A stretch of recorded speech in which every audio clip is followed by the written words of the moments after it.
at a half a mile and be like, you're walking now. And then Nico's just going to walk up to Highland, and then I can swing the other two around, and everybody's, I mean, it's just ridiculous. All right, it says we live on Facebook, y'all. Okay. Awesome. Oh no, let Okay. me change the view to speakers. So, all right. All Welcome right. everyone to TIF 101, Tax Increment Financing. We have some amazing guests here to give us all the juicy details because what is this TIF, Tax Increment Financing?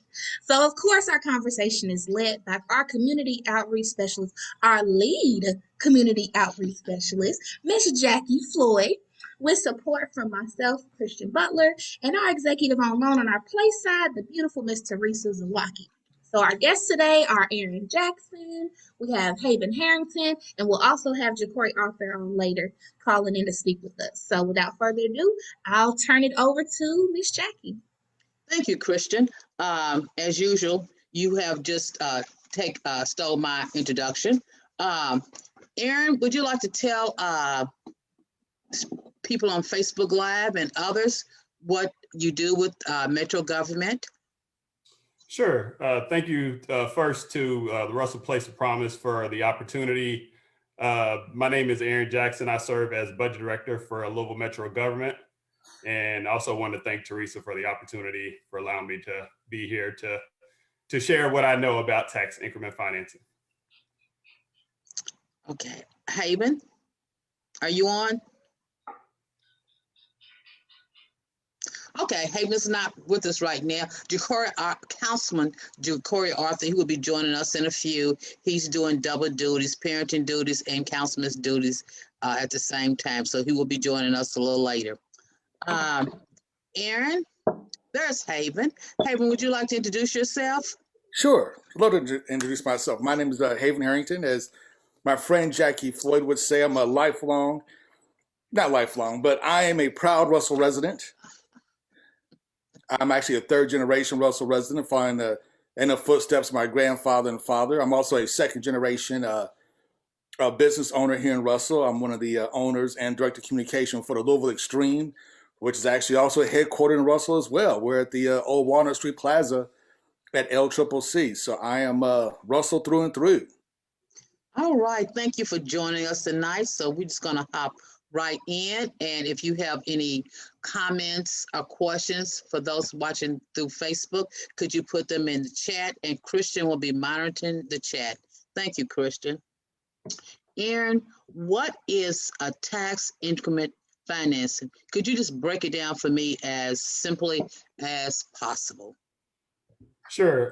Tax increment financing is basically it's an incentive that allows a portion of the state and or local taxes generated by the development to be rebated back to the developer to help, support development costs.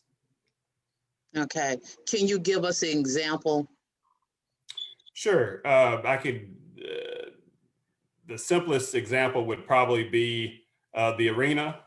Mm-hmm. We have a tax increment financing district around the arena downtown in Louisville. And that's a much larger, I think that's called a signature TIF. So that's a much larger TIF district. But that is one example. There's roughly, as of 6/30 of 20, there's roughly 14 TIFs that are active and 23 TIFs that are approved. So there's a fair number of those that have been approved. Okay, we'll get to that. That's another question, but that's later on down the page, okay? There are three kinds of TIFs, right? How are they different? Could you tell us what the three TIFs are and how they are different? Sure, there's actually four that are outlined by state law. One is local only TIF, and the incentives for the local TIFs are either occupational taxes or wages and property taxes. Then you have the state only TIFs, and in that case, it could either be sales tax, taxes, income taxes, property taxes, or transient taxes, or better known as bed tax. So those can be in any form for the state-only TIF. Then there's also mixed-use TIF and a signature TIF, which I relayed a second ago. The mixed-use TIFs and the state-only and the signature TIFs, those require a substantial amount of capital investment, as well as the incentives that I just referenced. So there is a minimum investment for the mixed-use TIF. I believe that's between, I guess the minimum maybe $20 million. And then for the signature TIF, I believe the minimum for that one is 200 million. Okay. Here's a question too. How long does a TIF, what's the length of a TIF? Is it 2 years, 5 years, 30 years, 40 years? Yeah, so there is a statutory maximum on how long a TIF can last, but generally speaking, those range from anywhere between 5 years and 30 years. And when I mentioned the arena that particular TIF is a 45-year TIF, but generally speaking, they range between 5 and 30 years. Okay, today when I was just doing a little research on the TIFs in Louisville, I noticed there were 17 local TIFs. And what I got confused about is all of them were approved, but then some were activated, and then some say no. So when you say a TIF is activated, well, could you explain what that means? Sure. So there is a process that a development goes through before it, gets approved by the Metro Council, which is our legislative body. And once that's approved, then there is, depending on how the local participation agreement or the LPA is drafted, it can range anywhere from 2 years or it could be longer before the developer or the development has to be active, in which point they restart to receive the new revenue per se that can offset the development costs of that project. Okay, I noticed on one of the TIFs in Louisville, they went back, it was approved in 2009, but it was amended in 2010. So you can go back and amend a TIF at any time? That I'm not, I'm familiar with what you looked at online. I'm not sure the specifics, but I can always do some research and get back to you on that. I'm not sure about that particular one. Okay, when they say a TIF is not activated, it has not been approved by council or what? When it's not activated, it first thing, it has to be approved by council. Okay. So all the TIFs have to be either approved by council or by the state, depending on the size of the project. Mm-hmm. And in this particular case, the TIFs get approved by council, and like I said, they have, depending on the terms of the LPA or the local participation agreement, they have a certain time before they have to activate that TIF and start to generate that or receive the incentive as outlined in that agreement. Otherwise, that project may get terminated. And I'm not sure the specifics on how that works, but that's my understanding of it. Oh, okay, then thank you. How does a TIF get created? So a TIF gets created, just generally speaking, a developer will reach out to our economic development department, and they'll have a plan on the development that they're looking at, and that gets reviewed by the economic development department along with the legal department within Metro government, as well as the Office of Management and Budget, which is the finance department. So that gets reviewed, and once it comes to some agreement through the local participation agreement, it goes before council, and the council has an opportunity then to ask questions and get clarification on the development that's being proposed, and that's where they have an opportunity to amend or modify the local participation agreement or the deal that's being proposed. And at that point, uh, say it does get approved, so it'll get approved by council, and then at that point they'll have, depending on the terms of the LPA, they'll have a length of time before they have to activate that TIF. At which point they'll start to receive the new revenue as a result of that. And the LPA, the local participation agreement that I referenced a couple different times, that's an agreement, like I said, between the developer and the city that outlines kind of the base year, and that's reviewed. I believe that's by a contract that economic development has that does the analysis on the deal itself or the development itself. And so it sets kind of the terms and the baseline year and all the details of that development. And once that gets approved, that it also creates the development area or the TIF district. And it at that point authorizes the release of the incremental revenue pertaining to that particular TIF district. Okay, what you just explained, that was a local TIF. Am I correct? Or is there a difference? Is there a difference with the state TIF? Yes, the state TIFs is a little different. I'm not familiar enough to really speak to that, but there is, I believe, the Kentucky Economic Development Finance Authority, or KEDFA, is responsible for kind of reviewing those larger TIFs that involve the state. Okay, a while ago you talked about, so if a TIF is a state and local TIF, how does that work? I mean, do the state government work with the local government to approve it? How does that exactly work? That is a good question, and I probably have to get back with you on that. I'm not sure on the specifics, and I want to give you bad information.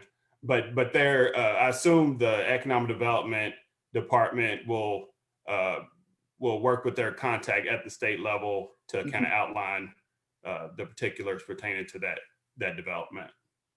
Okay. Okay, this is just a sad question.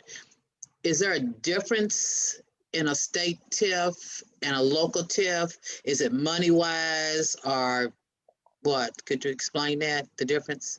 Yeah, so that's what I relayed earlier. On the local TIFs, the incentives in those cases are primarily either property taxes or occupational taxes, or in this case, wages. Whereas the state TIFs, those are usually in the form of sales tax or income tax, property tax, or transient room tax. Okay, then. Thank you. Christian, do we have any questions in the chat?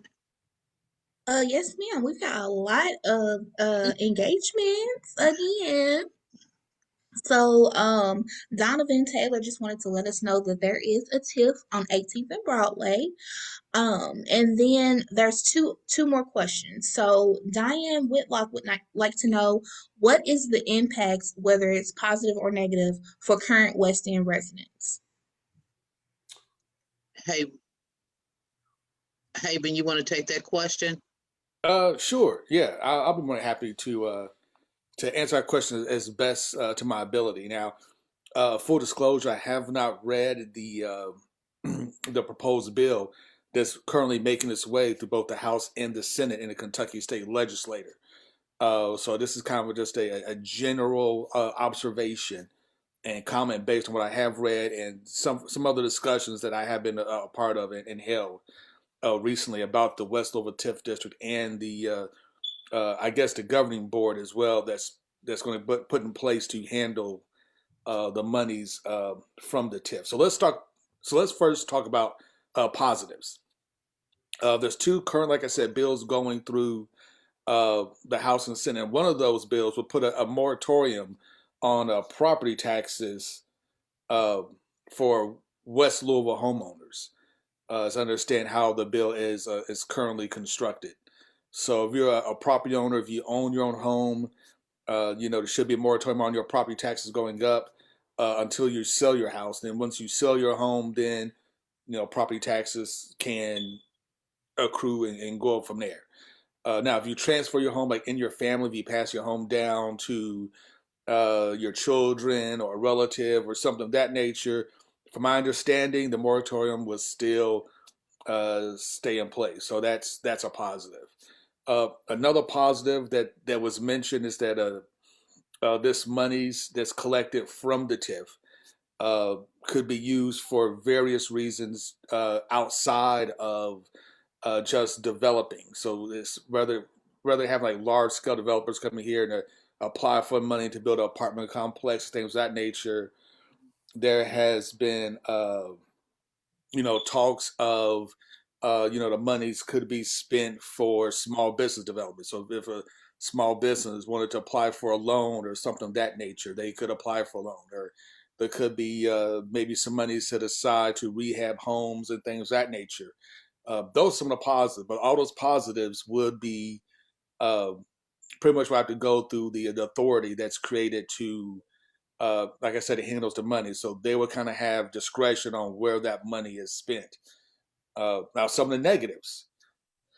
Some of those negatives would be, as currently constructed underneath the current law, is that there are, I believe, like 16 or 17 seats on the authority so far, and 5 of those are set aside for West Louisville residents. So as we all know, there are 9 neighborhoods in West Louisville, but currently, as it stands right now, they have only 5 seats. And according to the press conference I went to when they kind of launched this idea, is that those 5 folks will kind of rotate off the board, so all the neighborhoods would be represented. So you have kind of a representative, maybe a little mismatch there, with West Louisville. The other thing that could be a negative impact. This could be used as an accelerator for gentrification. Like I said, we're not sure how the monies are going to be spent and doled out. That has been spelled out just yet.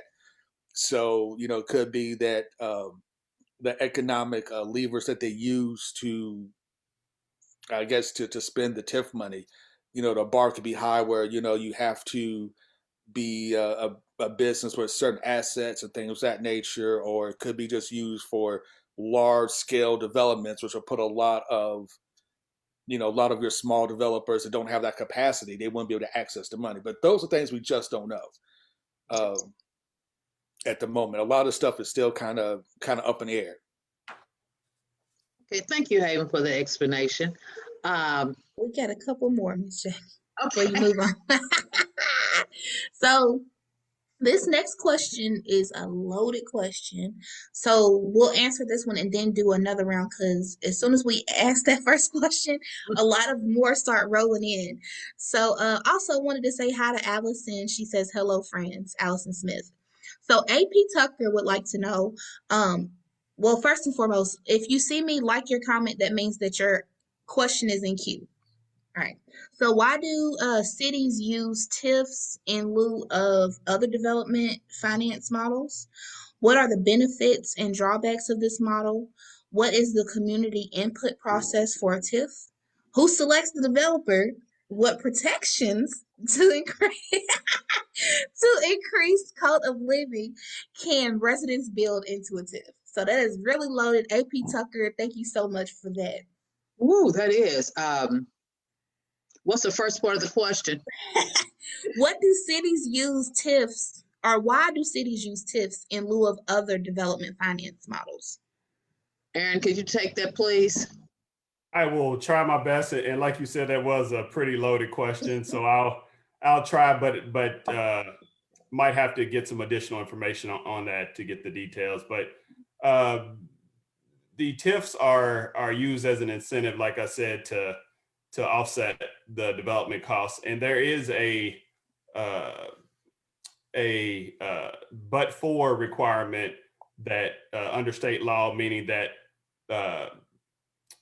but for the TIF, the new development would not occur.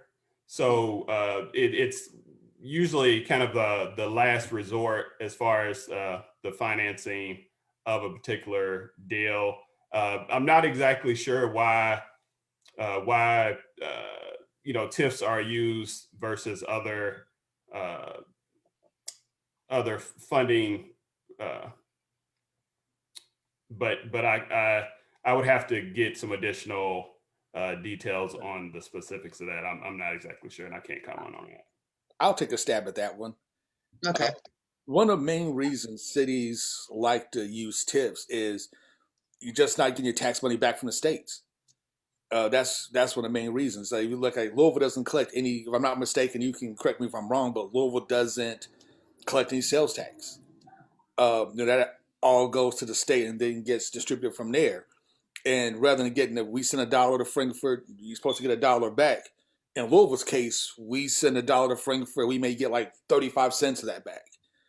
So TIFs for cities, especially cities that have our relationship with the state, allows us to recoup a lot of those tax dollars back to the city. And usually TIFs are just for like one project, like you mentioned before.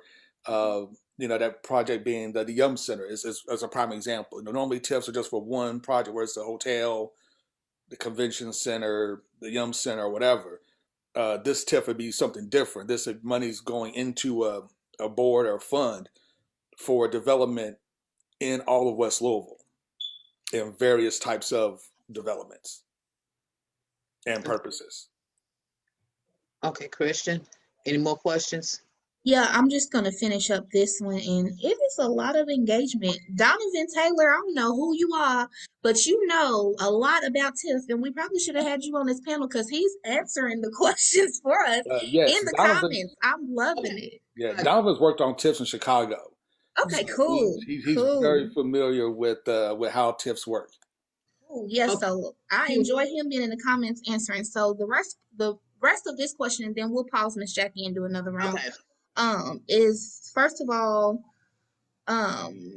we've already kind of got the benefits and drawbacks, so we'll smooth over that one. So what is the community input process for TIF? Who selects the developers, and what codes of living can residents build into a TIF? Haven, you want to take that one? Sure. Once again, and that goes back to West Louisville Authority that's going to be created to handle the TIF money as it's generated. From my understanding, that board, that 17-member board, will kind of decide, how that's money spent, the parameters on that money, and things of that nature. So that part is still kind of up in the air. We won't know that until the board is selected and created, and it is the holding meetings, and it's kind of moving forward. What's going through legislature now is literally creating that the framework for that organization and creating the law, the TIF law and things of that nature. That's kind of what's moving through the legislature right now. And I'll just add to that. It's my understanding that Metro government doesn't go out to seek development. They usually come to Metro, to the Economic Development Department, with their proposals or with their plans, and then the process goes from there. So we usually don't go out and seek development or developers. Okay. How do local governments decide when to approve a TIF? Sure. So like I said, the process is, developers will contact economic development. They'll go through that whole process. It'll go before council, at which point, they'll have an opportunity to, ask their questions and state their case as to whether or not, to move forward with that particular TIF. Okay. Another sidebar question. What would get a TIF, what would get a developer, say I go before Metro Council and stuff, and they deny me a TIF? What are some of the reasons for a denial? Do they deny TIFs? I'd have to do some research on that as well, but I'm sure there have been TIFs that have been denied for various reasons. Maybe the council may not have, and I'm just kind of speaking from what the little that I know about you know this particular topic. But if there's a specific development in a defined development or area that the council may not be in agreement with, or they may have a different view on how that particular project is to be developed, they may choose not to move forward with that particular development. Okay, we have talked, you talked in terms of projects and developers. Could you be a little bit more specific about what type of projects qualify to use TIF financing? Sure. I mean, there's several. It could be retail. It could be hotels, because there are several hotels that currently receive TIF financing. Mhm. It just varies. I'm trying to think. There might be others that might fall under that, but those are the two that come to mind right now. It's primarily hotels or retail or things of that nature. Okay. How many TIFs exist west of 9th Street? So that is a good question, and I did think about that and was trying to pull that information, and I don't have the information at my disposal. However, that is available on the louisvilleky.gov website, and they have a map there that you can click on the various TIFs and see the terms of the TIFs and the local participation agreements and the ordinances approved by Metro Council. So they have a lot more detail posted on Metro's website. I know there is one from talking to my good friend Donovan here. We discussed this before. There was one on the corner of 18th and Broadway. I'm not sure if that TIF is still active. I believe that may have been for Passport. Mm-hmm. So there is that one, and that's the only one I can think of at the moment that is currently in and around, unless there's another one popping up someplace. There was another one done for the Henry Green Apartments. Yes. And I there's don't know if that one's active yet. Hold on, let me see. I've got the list in front of me. No, it's not active. Then I've got the list in front of me. Okay. Then I'm looking at one at 11th and Jefferson, and that has not been activated yet. Okay. So you probably get the same responses. How many TIFs are east of 9th Street? That's correct. I'd direct them to the louisvilleky.gov website to get that information. Now, can the TIFs overlap? Good question. I don't believe so. I think you can only have one TIF in a particular development area. Okay. Has a TIF ever been, and I guess Haven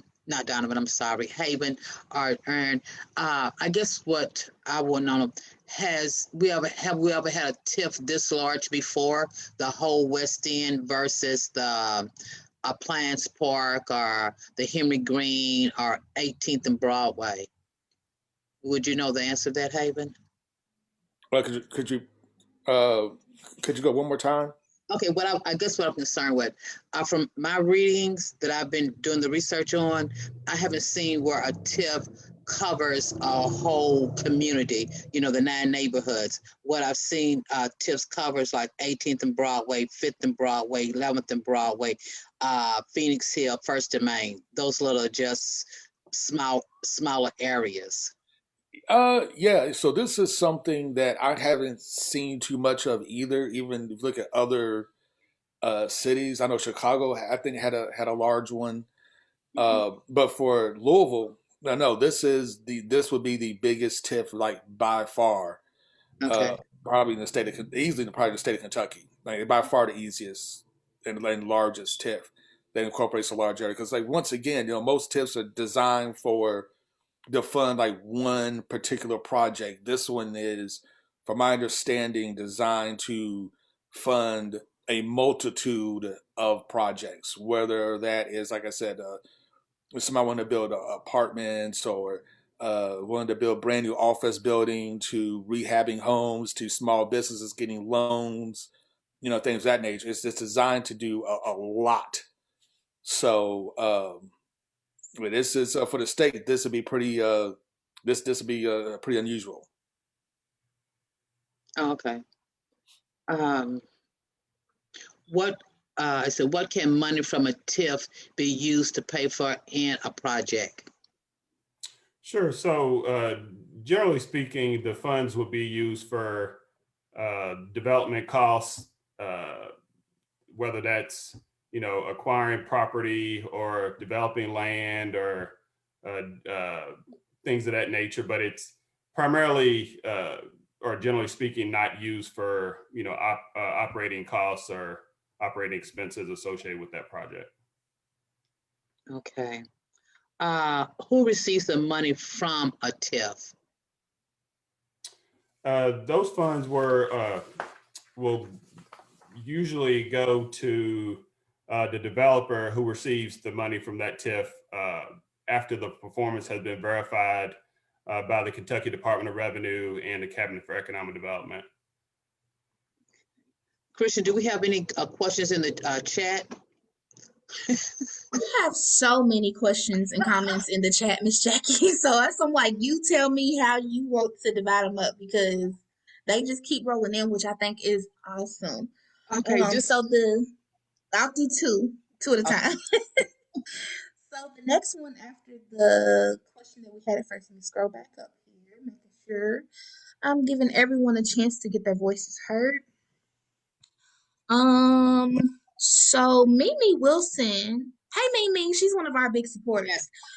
She would like to know who decides what developers get to participate in the TIF. Not sure if you already answered that yet.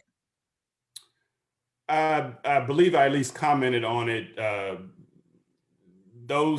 Any developer who is interested in applying for a TIF, they would work through the Department of Economic Development within Metro government, and at that point, they'll discuss the plan and what they're trying to achieve through that. So that gets done through the Economic Development Department.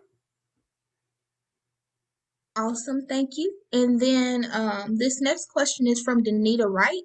She would like to know, TIFs often are created to accommodate large-scale projects. What large-scale project is slated for the West Louisville area, and what is the estimated project cost? Haven, would you like to take that one? I'll take this one as well. So for in general, there's a lot of projects coming to West Louisville just in general. The track has already been built. I think Passport is still trying to work on their headquarters downtown. One West is working on their 18th Street development. So there's still a lot of large scale developments coming to West Louisville. But as far as this TIF is concerned, it hasn't been allocated to one particular project. Like I said, this is going to go to a West Louisville Development Authority, and then they will decide where that money and how that money is spent. So this isn't set up. So the TIF for West Louisville isn't set up just for one major project or a couple of major projects. It's literally set up for, well, we actually don't know yet, but it's literally set up for a multitude of different projects could tap into these funds, from large and small. Okay, this might be a little premature, but this is Jackie's question. Okay, what I know, there's going to be a 17-member board. So I was wondering, would the agencies that are sitting on the board, such as Simmons, Urban Leagues, NAACP, One West, University of Louisville, can they apply for funds from the board? And that's for the board to decide if they can apply for those funds or if that would be considered a conflict of interest. That hasn't been decided yet. So we don't know. Okay. We don't Okay. know. That's why I say it might be a little premature, but I really think that that should be addressed because other people have asked me the same question. Christian, you have another question?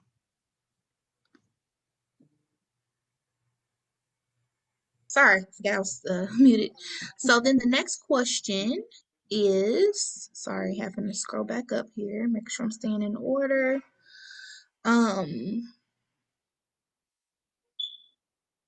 Miss Ruth. So Miss Ruth Daniels would like to know, who is the developer that is proposing this TIF? And also, what is the development plan and where is it? I want to know that too, Miss Ruth. Haven?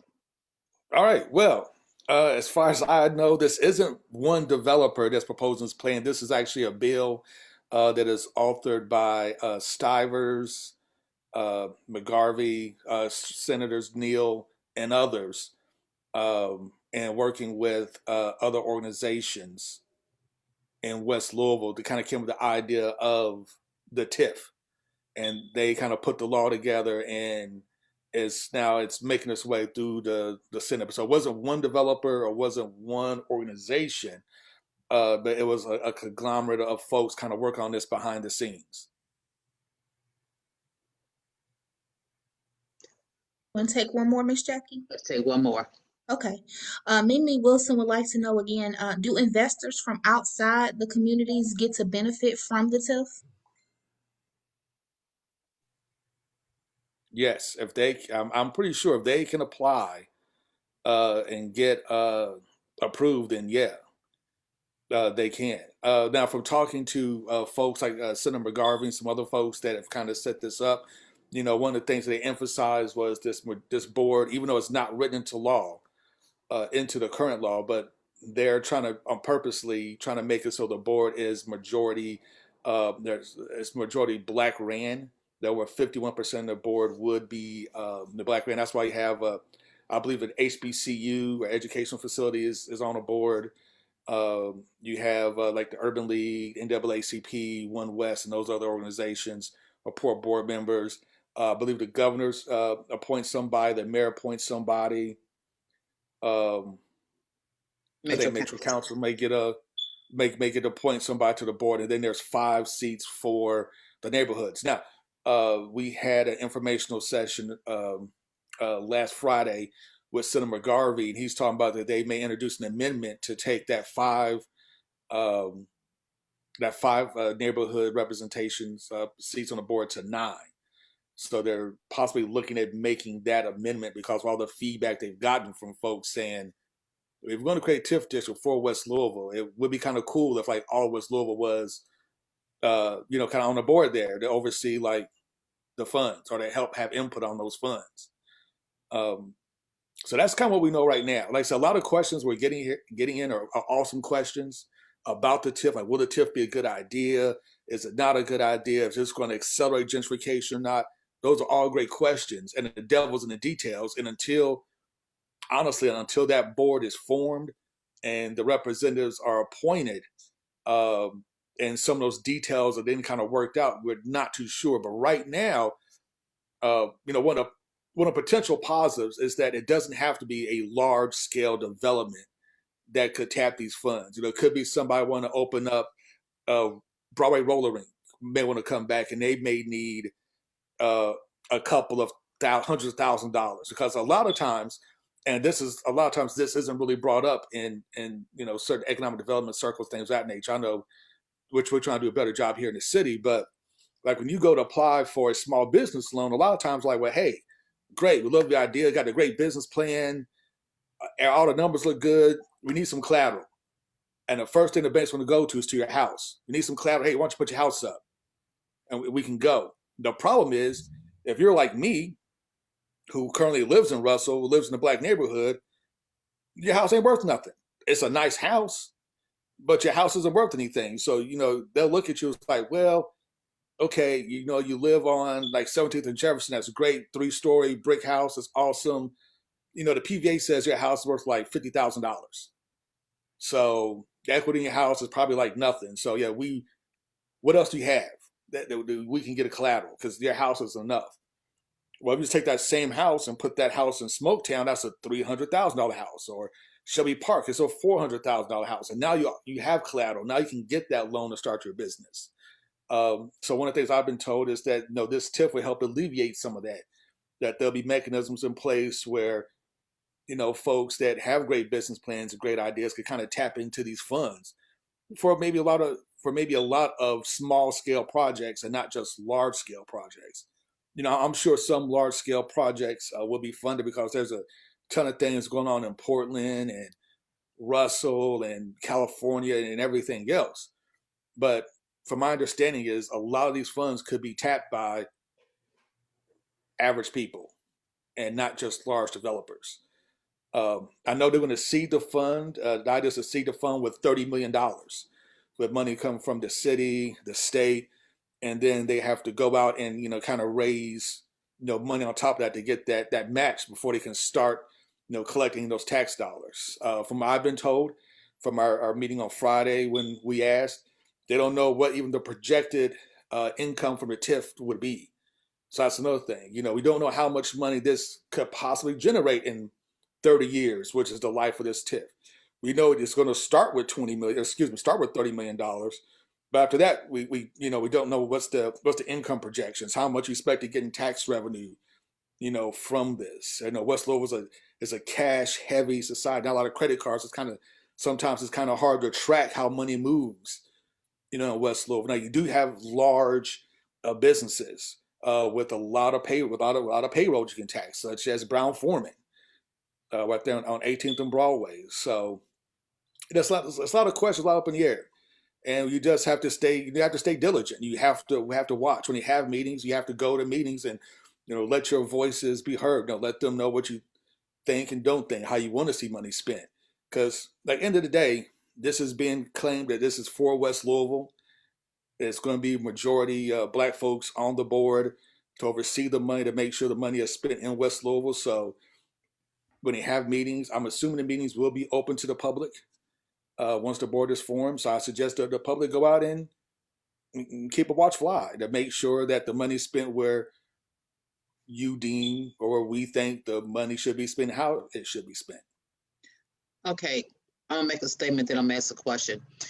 When the board has meetings or whoever has meeting regarding this, I would suggest that they have meetings that meet the residents' schedule instead of meeting the schedule of the people that are giving the meeting, not at 2:00 on a Tuesday, but more or less like a Saturday morning or a Thursday evening, and not just one meeting, have multiple meetings. And just don't advertise it on Facebook or Twitter, hang up posters, put it on WLOU or whatever like that. Now I'm gonna get off my high horse and ask this other question.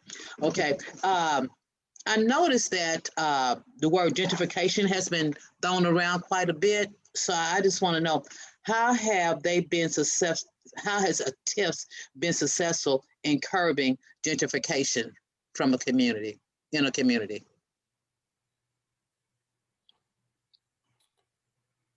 I would. I'd probably defer to Haven on that one. I'm not an expert in that particular area, so I can't comment on that one. The short answer is we're about to find out.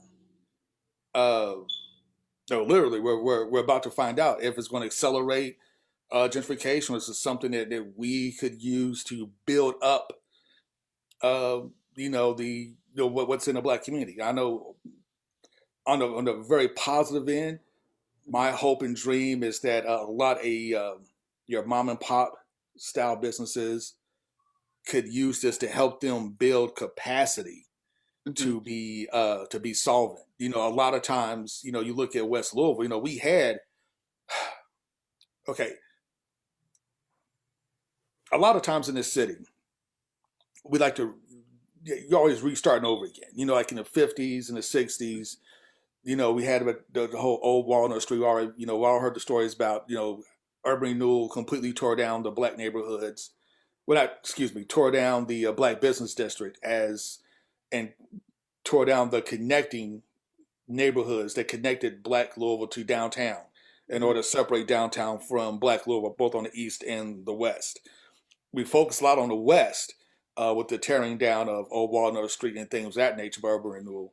But it happened on the east side as well to kind of build in those physical barriers between Black Louisville and downtown. And, hopefully this TIF can be used to kind of rebuild some of that was lost because, Black Louisville lost, when that happened, we lost a lot of economic capacity.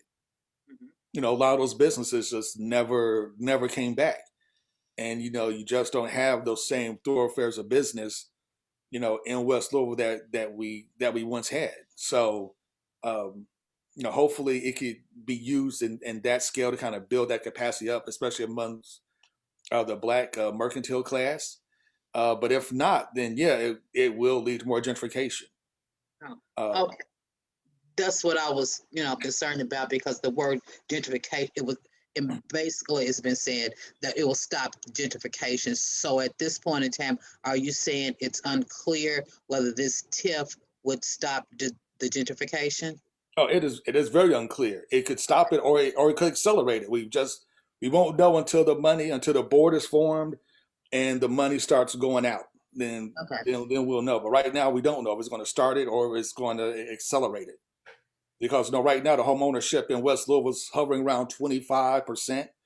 So that means like 75% of houses are rental properties most of them probably owned by folks who don't live in West Louisville. So, as development starts to come in, who does this kind of start to benefit as the city it gets priced out of Shelby Park, Irish Hill, Schnitzelburg, and those places, and they start to look for more affordable places to live. There's no more affordable place to live that's going to give you kind of close to the city with the urban vibe than your West Louisville community. So you just don't know yet.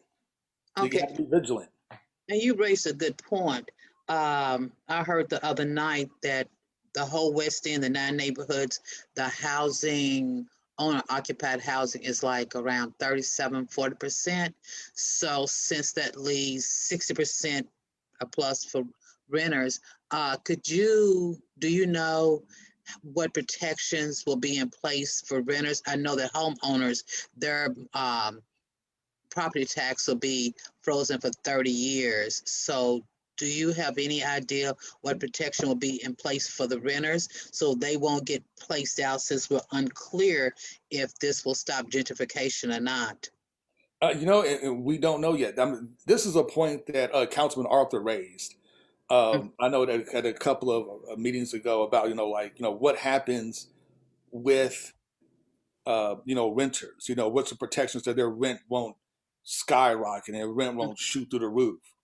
And I know those are things that he's working on and trying to get those protections kind of put in place. But right now we literally just don't know. But those are things that need to be talked about. We need to talk about, protection for renters. More importantly, they talk about if there is an apartment, if you're going to build an apartment building, or if you're going to build multiple homes, then you have to have homes that are affordable. You have to have some component of affordable housing if you're going to build something like that. That may be something that the board may decide to put on anything for, if we're going to build like large scale developments, which is awesome, which is great. But then what is affordable? I know we have like, we go by matrices, like the average median income, the AMI, and we adjust affordability based on the percent of EMI, 30%, 40% of AMI, the average median income, which is understandable. However, if you look at the average median income of Louisville, it's close like 50, and Teresa can correct me if I'm wrong on my numbers, but it's over $50,000. The average median income for Black Louisville is like $16,000. So that's a big swing in affordability. By the AMI, one bedroom apartment is $700 is affordable. For most Black Louisvillians, that's nowhere near affordable. Not even close. So, those are the devils in details that we really won't know about until the board is formed and they kind of start making votes and things of that nature. Because those are things that need to be discussed. And those are things that I know Councilman Arthur has brought up before. I've read him on Twitter, and I've seen him bring this up quite a bit. And those are things that would need to be discussed, that need to be hammered out, because those are things that are very important. Because if you want to slow down or stop gentrification or even reverse gentrification, then those are the things that have to be talked about, that the safeguards have to be put in place to make sure that we can reverse, those. Thank you, Haven. Aaron, this question is for you. What happens, well, no, can a TIF fail, and what happens when a TIF fails? So when you say, just to clarify, when you say if it fails, what do you mean by if it When fails? it doesn't meet its projective money goal? That's probably another one I'd probably have to research. I'm not exactly sure what happens. I don't know if that impacts the project itself, and that the developer, may not have, offset the cost of that project. So I'm not sure what happens at that point. I assume the project will fail itself, or but I won't speculate on the specifics on what happens in that particular case. So the bottom line is, and correct me if I'm wrong, the taxpayers' money that went into this project, the taxpayers just lose their money? Can I get some feedback? Well, I don't necessarily think the taxpayers lose their money. Okay. And the way I understand it is, there's say, the TIF is activated, and there's a baseline year, and any incremental taxes that are above that baseline, those go back to offset the development costs, and any those get reviewed annually, and whatever additional revenue that they receive, that goes back to the developer. So it's not like those funds accumulate over that 30-year, in this case, period. So I assume those costs get offsets those development costs on an annual basis.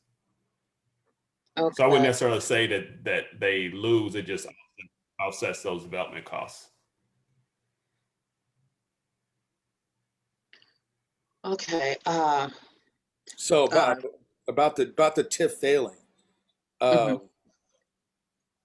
So yeah, I mean, TIFs have failed before, or don't bring in the income that we think that they're going to bring. So have to be readjusted. Their boundaries have to be redrawn. Things of that nature to make it more solvent, if you will. Okay. One of the advantages to this West Louisville TIF, this also disadvantage, is that, like I said, this isn't for just one project. So you can't measure the money bringing in to pay down a debt on a large scale, project, whether it's like a convention center. It's going to cost us $100 million to make. It's going to take, 30 years to pay it down. So the TIF brings in this much every year. It's going to pay down this much debt. We really can't run those numbers, because this is literally just creating a large pool of money to invest in unknown projects in West Louisville, which could be a good thing. So that's a pool of money that West Louisvillians have had access to. That's a positive. Negative is a pool of money that West Louisvillians have had access to that we may not have full access to. So depending on, once again, it all goes back to the construction of the board, and how that is, and how the machinery of the board moves, and what they invest in, what they don't invest in. Okay. Aaron, I want to ask you this question because somebody is texting me about this. You talk about the developer applies, and then they had to go before Metro Council. So let's say the when do the community get involved in the process? Or do the residents get involved to voice their concern about this project, or or do the residents have a say about a TIF? That's a good question, and I know just the general process. I'm not exactly sure at what point the community gets involved. I'm not sure if that's after the local participation agreement is approved, or at least is agreed upon by the city and the developer, and it goes before council. So I'm not sure if it's at that point in which the community has a say. I'm not sure. From the time the developer, presents their plan to economic development to when it's actually approved by council on that spectrum, I'm not sure exactly, at what point the citizens have a say in that particular development. I'm gonna leave that alone, okay? I'm gonna leave that alone. Christian, do we have any more questions in the chat? Yes, ma'am. This chat box is lit. So this is more so a comment from Marcus Todd that says, hearing the vision the entities on the board have, what projects are favorable to them or likely to be approved is needed. And so we don't know if the entities who hold seats are able or willing to meet the commitment, as it has not been vocalized. So the entities have not acknowledged that this TIF bill exists. I thought that was a good comment. And then here's a question.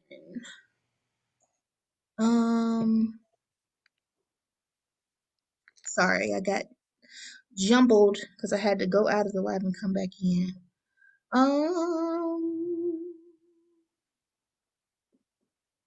Okay, so Mimi Wilson would like to know. Oh no, she already asked that one. Sorry, y'all.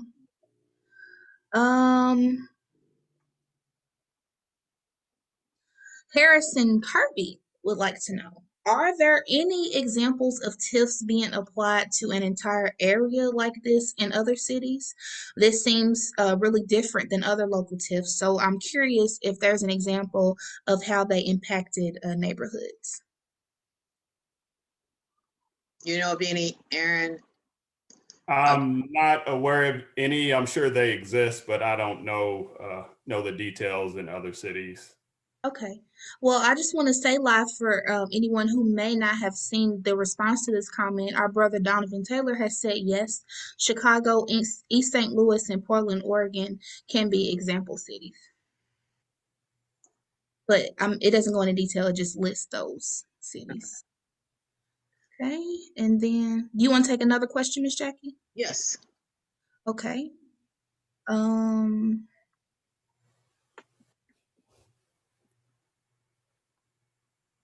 I don't know if this is a question or comment. John Hicks says, usually TIF means that any increased property tax revenue due to a TIF finance project goes to pay off a bond issue that was issued to finance the same project. I guess that's more so a comment than a question. So let's jump down to Alicia Fox that says, can this bill be pulled so that residents can have an actual input?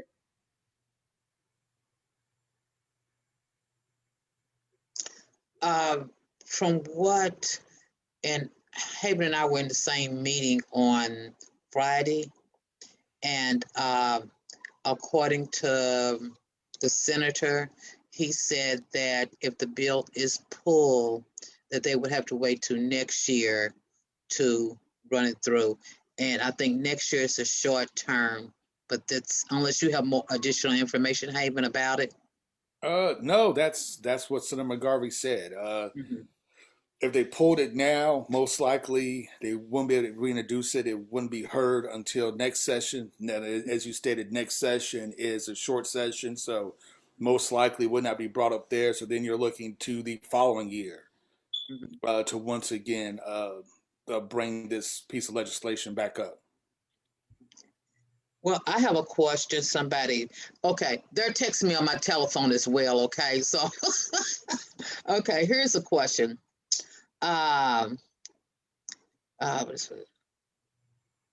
This new bill, whether this new bill will operate the same way that a TIF operates today, or whether it's really something different that's being proposed.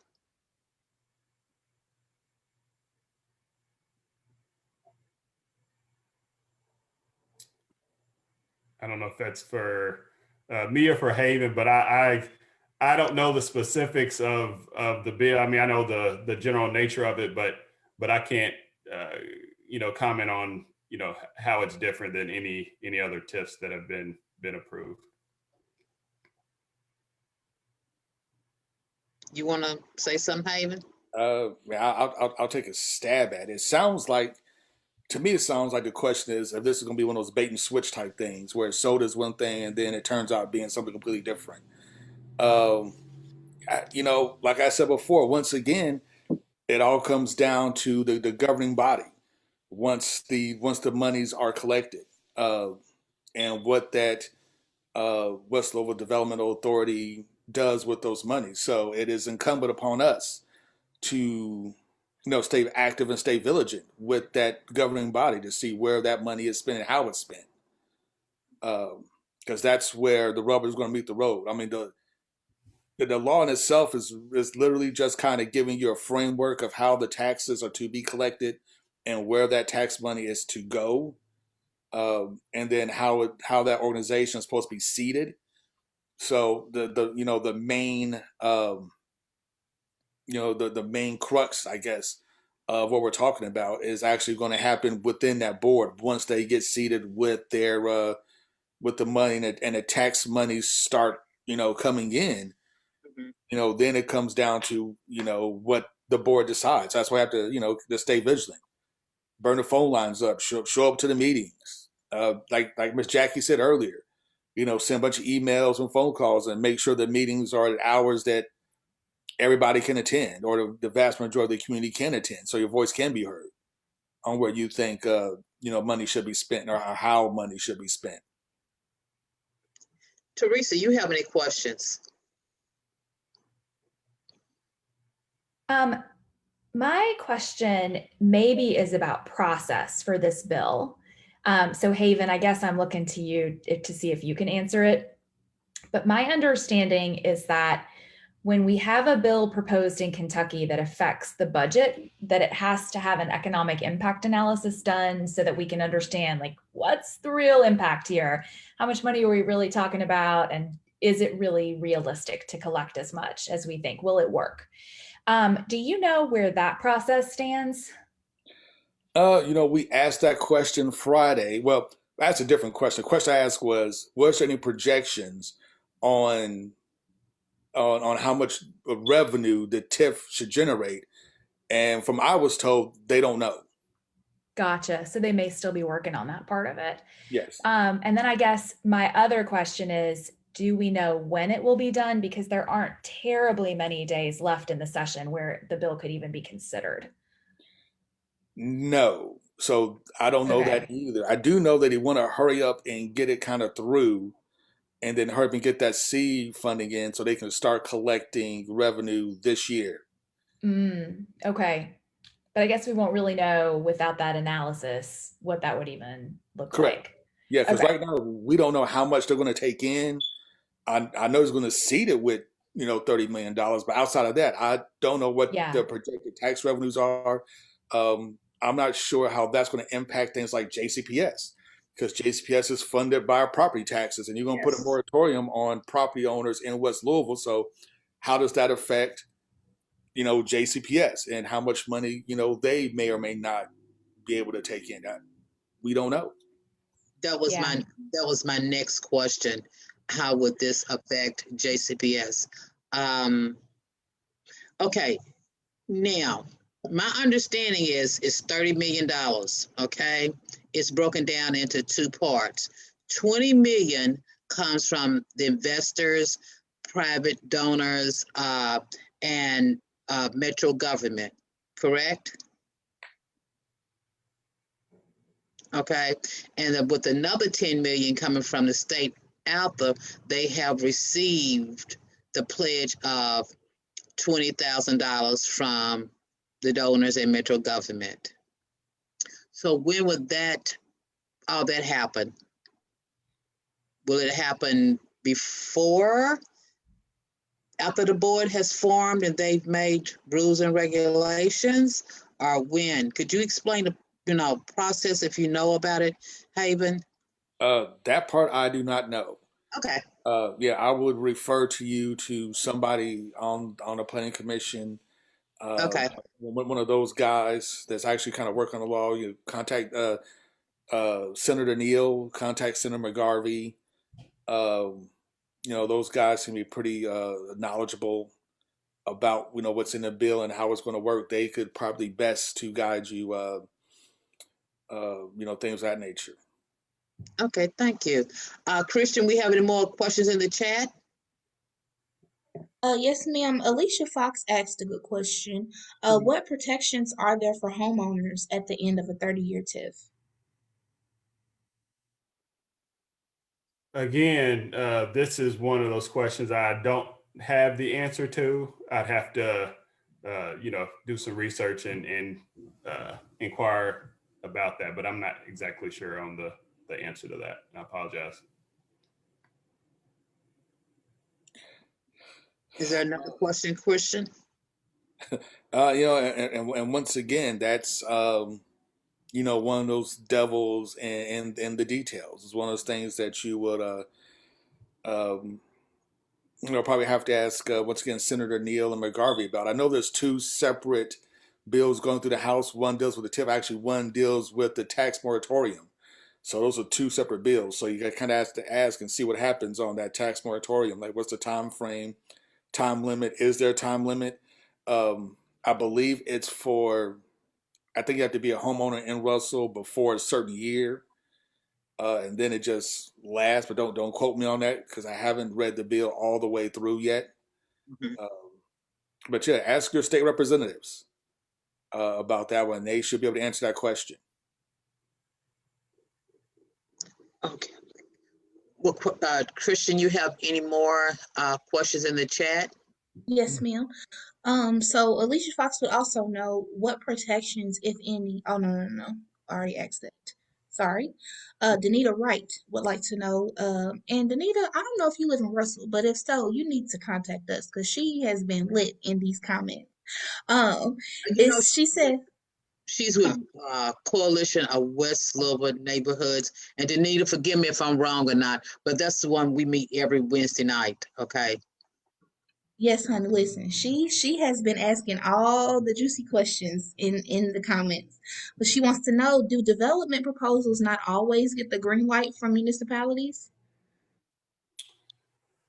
Yeah, I mean, I would say that there are instances where a proposal or a developer might uh, reach out to the city to inquire about a specific development, and for whatever reason, whatever analysis that economic development may do, or the specifics of that uh, it may not be beneficial for the city to move forward with that development. Okay. Quick question. I know there's a TIF at 18th and Broadway at the Passport site. Since Passport is no longer has been bought up by another company, does that TIF transfer over to the new company, the new developer, or what? I don't know for sure, but I would probably say yes. But Okay. again, I'm not exactly sure on how that works either. If so, would they have to sign a new agreement with the city and go before Metro Council again? I don't know. I'd have to ask, someone who's specializes in TIF Okay. development. Okay. You know. Christian? Miss Jackie, so in response to the other question about how if homeowners are protected, Donovan Taylor has posted that the tax cap applies to existing primary resident homeowners in West End. Um, and then Miss Ruth would like to know, she says she doesn't think that this needs to be rushed through. How can we get this pulled and what's the rush?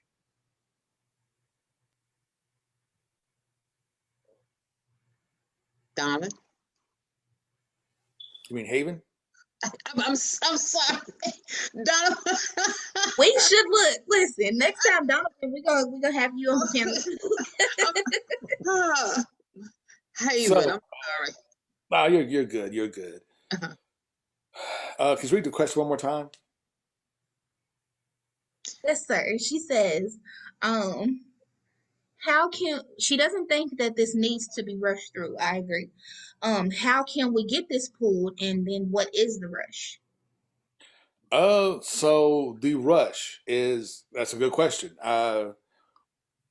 My guess is the rush to get this through is because you have a legislative session. It seems like it's very amenable to getting things like this passed now. You have the chairman of the Republican Party in the Senate, Stivers, pushing this. So with the Republicans having a supermajority in both the House and the Senate, it may just be an opportune time to push this type of legislation through. Um, Two, I'm sure they want to start collecting tax monies as soon as possible to build up a board, to build up their financial resources as soon as possible as well. So those are the main reasons why they're rushing it through right now. Would be my guess. I don't know. That's just my guess. But yeah, I think members of the board may agree that the rollout could have been much better. I think it'd be a lot less consternation on the parts of West Louisville residents and just residents in general if maybe like 4 or 5 months ago when somebody thought about this idea and they started working on it, they came out and said, hey, we're thinking about doing this. Uh, what do you guys think? And I think the process would have been 1,000 times easier. Then the rush would have been kind of easy, kind of better laid out. But as far as but that's right now. That's the only thing. That's the only reason I can guess why they're doing it. I think there's some other reasons that we just don't know about. I know that Kentucky just they okayed historic gaming, but they didn't increase any taxes in historic gaming, but they increased the licenses. So you can have more historic game locations in the state without taxes being increased. So maybe something like this may be looked upon in other communities as like, well, if it goes well in West Louisville, maybe this is a way we can recuperate some of those monies from historic gamings in our community that we're not going to be privy to. That's just me just throwing some stuff out there. I don't know. But I think those are pretty good educated guesses on why they're trying to push it through right now. I see that Councilman Arthur has joined us. Hello, Councilman Arthur. How are you doing this evening? Peace. I'm doing all right. I'm here for the last few minutes, so let's rock and roll with some rapid fire questions.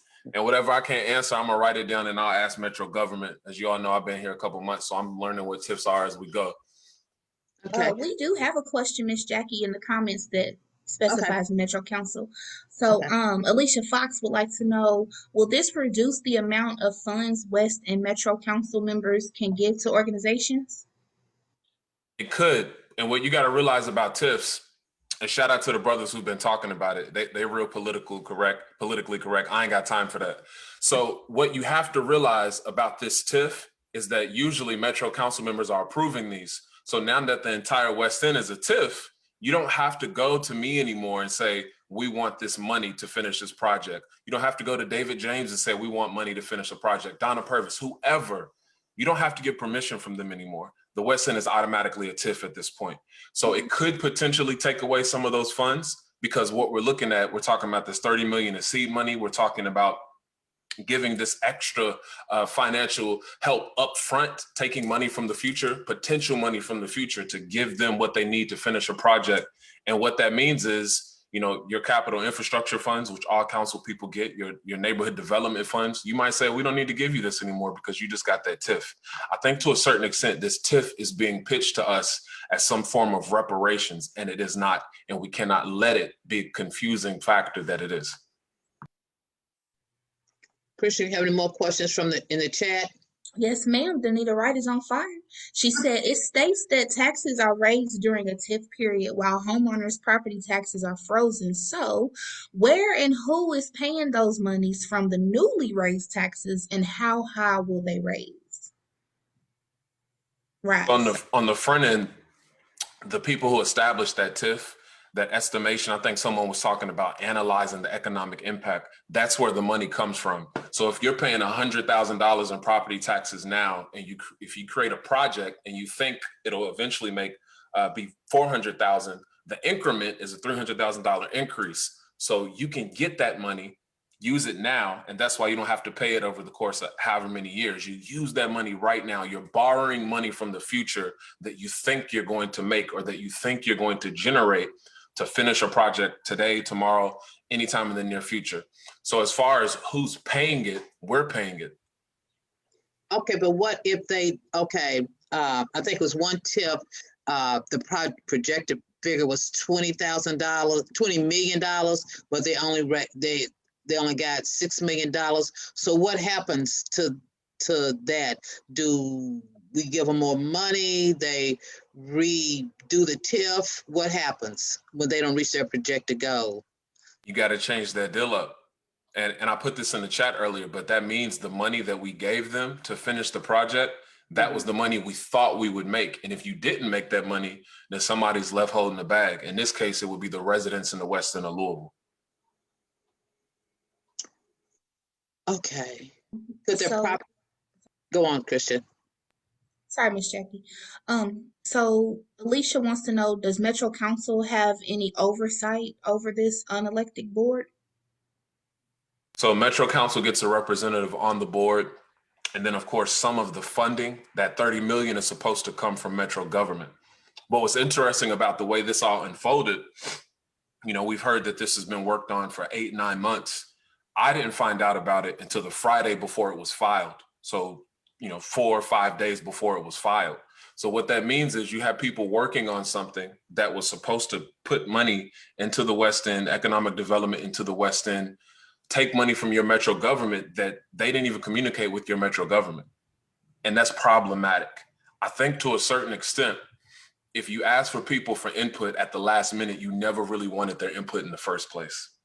And if you really want to zoom out about this whole TIF, one of the One West founders, Steve Poe, a developer, has been talking about making the West End a TIF since 2015. So this has always been a conversation. We're just now finding out about it. And I think Ms. Jackie pointed this out in the Black Lives Matter call. That's really disrespectful to the people who live over here. We should have been involved in this conversation, whether it happened 9 months ago or it happened since 2015. There should be nothing about us without us. That's why when somebody hit me up about a TIF at 15th and Broadway, I call Ms. Jackie and I start asking her questions. I call other residents and start asking them questions. We should never make any decisions that's going to negatively or positively impact the lives of the people we represent, especially when you don't live there. And when you have a white man in Clay County who is leading the Senate in Kentucky, making decisions about our neighborhoods, that is problematic. I'm also going to add my little 2 cents too. I think my biggest concern was that the representatives that we elected to send to Frankfurt to represent us, they were not informed until this Sunday before the press conference. And I have a problem, not only me, but other residents have a concern because I keep seeing their names popping up and saying, what about Representative Scott? What about Representative Meeks? What are they feeling about this? So. Yeah, same thing. Like, we found out about it right before it came out. In a perfect world, we would have all been a part of that conversation. Maybe not me because I just got here early January, but people like Representative Attica Scott, State Senator Gerald Neal, they would have been talking about this. We would have made it the best that it could be. In that Friday call we had with other council members, I said to Senator Neal, we have to do this right. And the way that it's unfolding is dead wrong. So if you can't tell, I am skeptical about the impacts of the TIF. I'm without a doubt letting you know that this TIF is going to advance gentrification, especially because there are no protections for renters. The West End is majority renters, and you don't even have the word rent in the bill itself. You're basically ignoring them and saying that they don't matter. And after a year where everybody's screaming Black Lives Matter, you got some people who just said, no, they don't. because now the West End has just been put on a clearance rack and it's open for the highest bidder to come in and do whatever they want with economic development. Christian, we have any more questions in the chat? We don't have questions per se, but I do want to highlight the comments of the residents Okay. who this will be affected by. So, Byron B thinks that there needs to be health and environmental impact assessments for all. Miss Jessica, hey Miss Jessica Vance, she said this is a very sneaky and problematic. I agree. Cora Brown says that the lack of transparency is insulting and extremely disrespectful. Miss Ruth is saying yes, pull it, cut it, basically. Alicia says they don't know about it. How can we accept this bill that our representatives don't even know about? I agree. And basically it's a whole bunch of people saying pull it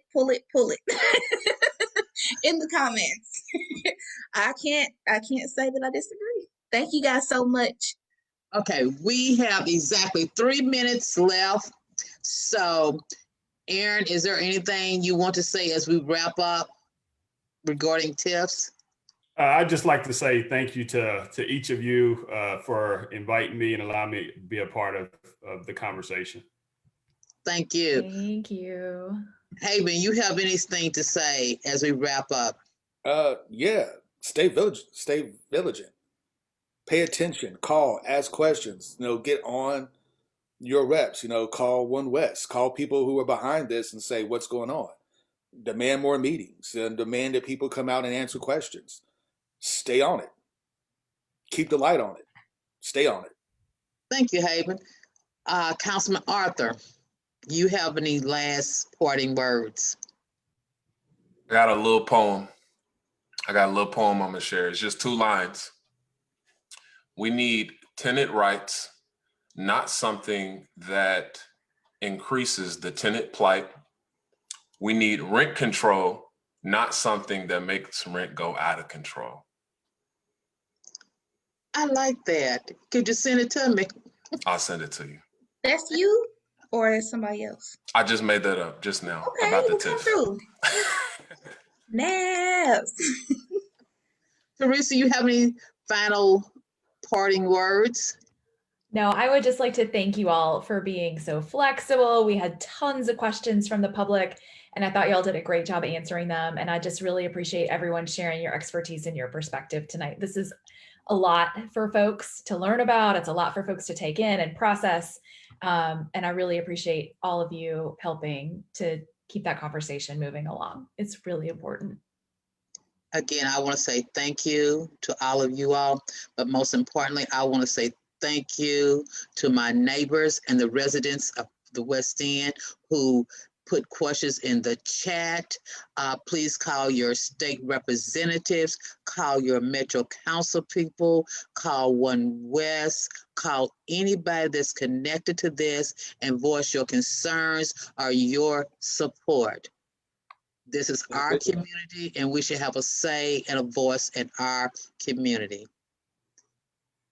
And with that, thank you all so much and good night. Bye, everyone. You taking us off, Christian?